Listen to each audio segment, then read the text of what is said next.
Em uma era de gigantes, onde a ambição moldava impérios e a traição se escondia nas sombras do poder, um homem emergiu. Seu nome ecoaria pela eternidade. Caio Júlio César, nascido em uma família patrícia, mas sem grande fortuna.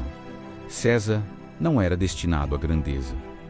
Ele a forjou com sua própria vontade. A Roma de sua juventude era um caldeirão de intrigas políticas. Generais ambiciosos e senadores corruptos lutavam pelo controle de uma república em crise. César, com sua inteligência afiada e carisma irresistível, aprendeu a navegar nessas águas perigosas desde cedo. Sua carreira começou como qualquer outra, subindo os degraus do Cursus Honorum, a tradicional escada política romana. Mas havia algo diferente nele, uma audácia que beirava a imprudência, como quando foi capturado por piratas e, em vez de temer por sua vida, riu na cara deles, prometendo que voltaria para crucificá-los. E ele cumpriu a promessa. Seu talento para a oratória cativava as massas. Sua generosidade, muitas vezes financiada por dívidas colossais, comprava lealdade, mas foi sua aliança com dois dos homens mais poderosos de Roma que selou seu destino. Ao lado do general Pompeu, o Grande, e do riquíssimo Crasso, César formou o primeiro triunvirato, um pacto secreto que lhes deu o controle de fato sobre a República. Com o poder do triunvirato garantindo sua posição, César buscou a glória que apenas a guerra poderia oferecer. Ele se tornou governador da Gália,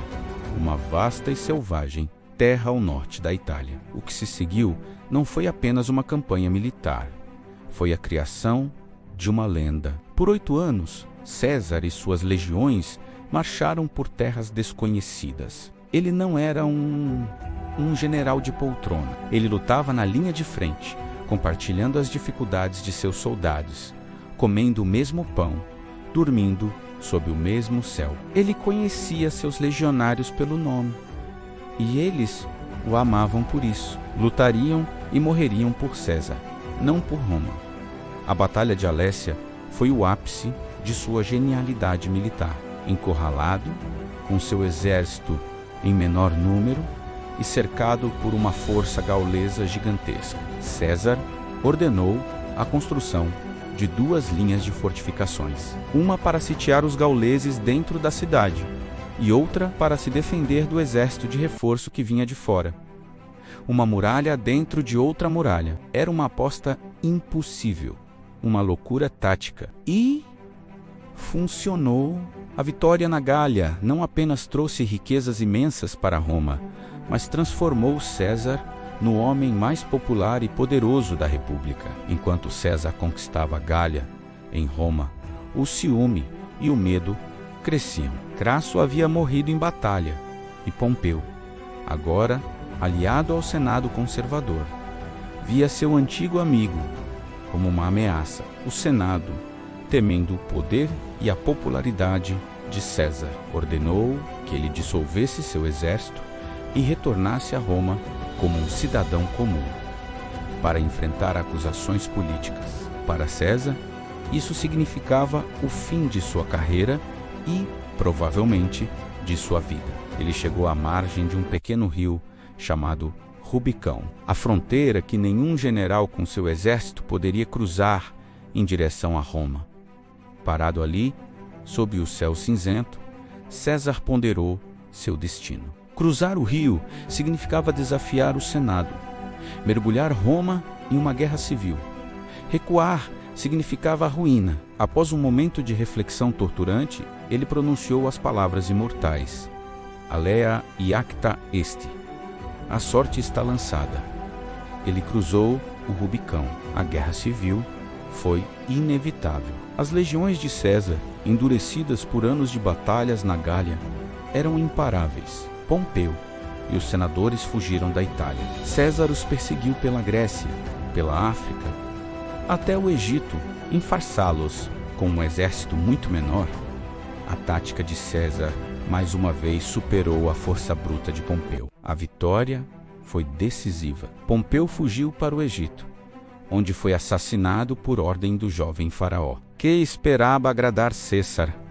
Mas César, ao ver a cabeça de seu antigo genro e rival, chorou. Não era assim que um romano deveria morrer. No Egito, ele encontrou outra figura destinada à história, Cleópatra, envolvido nas disputas pelo trono egípcio e seduzido pela inteligência e charme da jovem rainha. César a estabeleceu como governante do Egito.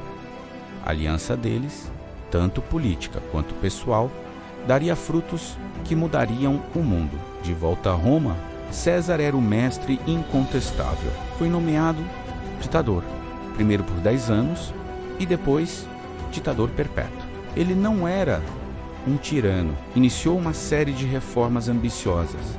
Reorganizou o calendário, que usamos até hoje. Distribuiu terras para seus veteranos. Concedeu cidadania a povos das províncias. Seus projetos de construção deram trabalho a milhares e embelezaram a cidade. Ele era amado pelo povo, mas o poder absoluto corrompe e gera inimigos. Para a velha guarda do Senado, os defensores da República, César era a encarnação da tirania. Eles viam seus títulos, suas estátuas, sua crescente aura divina, e temiam que ele se declarasse rei, algo que os romanos abominavam desde a fundação da República. Um grupo de senadores, liderados por Caio Cássio e Marco Júnior Bruto, começou a conspirar. Bruto, a quem César amava como a um filho, tornou-se o coração relutante da conspiração. Nos idos de março, dia 15 do mês do ano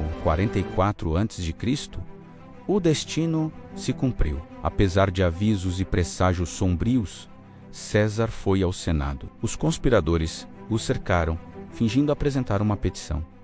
Então, o primeiro punhal foi cravado. Surpreso, César tentou se defender, mas eram muitos. Ele lutou até que viu Bruto, seu protegido, entre os assassinos, com o punhal em riste. A traição final quebrou seu espírito. Cobrindo o rosto com sua toga, ele teria murmurado suas últimas e trágicas palavras. Tu, quoque, Brut, file-me, até tu, Bruto, meu filho? Ele caiu ao pé da estátua de seu antigo rival, Pompeu, em uma poça de seu próprio sangue. 23 facadas. Os assassinos acreditaram que estavam salvando a República. Eles gritaram liberdade, mas o vácuo de poder que criaram não trouxe liberdade.